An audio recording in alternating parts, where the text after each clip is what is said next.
Why we really stay through the MPIT lens. We don't stay because we're weak. We don't stay because we were naive. We stay because we've already collapsed. By the time the narcissist shows their true face, our organizing gate has already split open. We've been pulled into the libido dream, the warm, uncanny reactivation of early fantasy, where love equals regulation, attention equals survival, and the other's gaze becomes the only mirror that matters.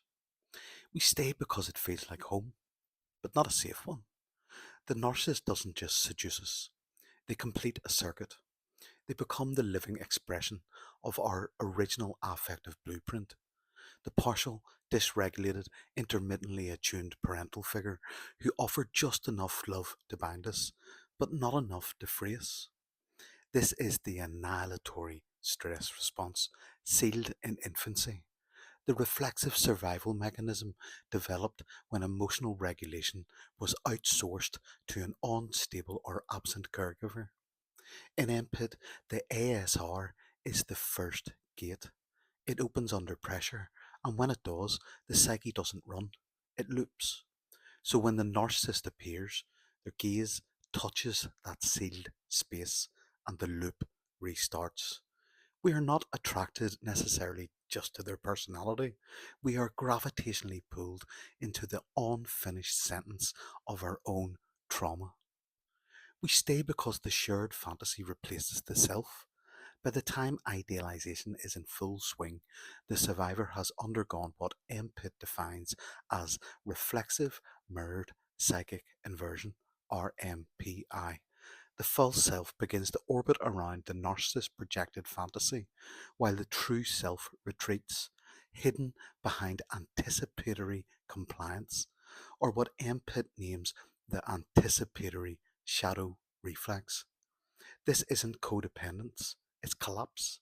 What we mistake for love is libidinal entanglement, a loop of hope, terror, and grandiosity in which our psyche tries to merge with the fantasy, rather than confront abandonment.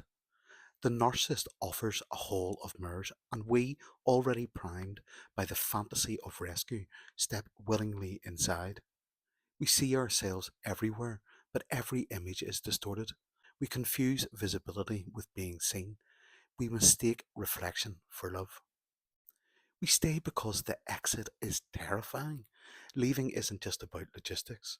It's about surviving the severance of the only gaze we've ever believed made us real. To exit the shared fantasy is to risk total symbolic annihilation. The death of the constructed self, the collapse of the organizing gate, and the unfiltered return of the sealed affective terror from infancy. This is the collapse-induced psychotic regression state, where the psyche falls through the false self-structure, encountering sealed states of neurotic anxiety, borderline fragmentation, and psychotic terror, all without the scaffolding of relational containment. In MPIT, this is where survivors often experience panic attacks, derealization, suicidal ideation, and identity dissolution. We stay often because leaving means returning to that abyss without a map. We stay because the fantasy isn't just theirs, it was ours too. The narcissist doesn't just install a fantasy, they activate it. Inside us, buried beneath compliance and trauma, is the frozen hope that someone someday will attune us so fully that we don't have to speak our pain. The narcissists promise that, and at first they mirror our deepest longing while hiding their own fractured self behind a performative shell. But the real damage occurs not just when they devalue, but when we internalize the fantasy as truth. We begin to think, if I just love harder, they'll come back. If I just suffer enough, they'll see me. If I break down entirely, they'll fix me. This is libidinal containment with no boundary, a state where the survivor becomes both their own jailer and survivor, trapped in a feedback loop of self-abandonment and desperate hope. We stay because the collapse has already happened and no one saw it.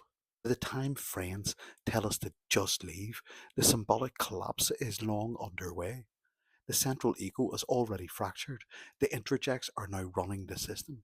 The false protector, the mute child, the redeemer, the frozen imago, each screaming from different rooms inside the self.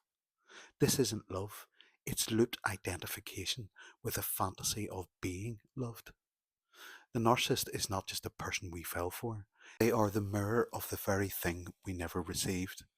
That's why it hurts so much. That's why we fight so hard. That's why we stay. We stay because we believe we must complete the loop or we will vanish. Survivors often describe a terrifying feeling. If I let go of all of this, I'll disappear. This isn't drama, this is inversion logic. In MPIT, collapse is not just emotional, it's symbolic. The self is no longer the author of its narrative. It is now a reflexive character within the narcissist's orbit. To break free requires a total resequencing of meaning, symbolic repair of internal affective loops, and often years of reconstruction. Not because we're broken, but because we were written out of our own story. But here's the truth: we stayed because we were trying to survive, not out of weakness, not out of foolishness, but because the mind was doing its best to protect the most fragile, buried part of us. The part that once loved without fear, before it learned what fear was. That's who we're fighting for. That's who gets to come home. Peace out. Loads of love.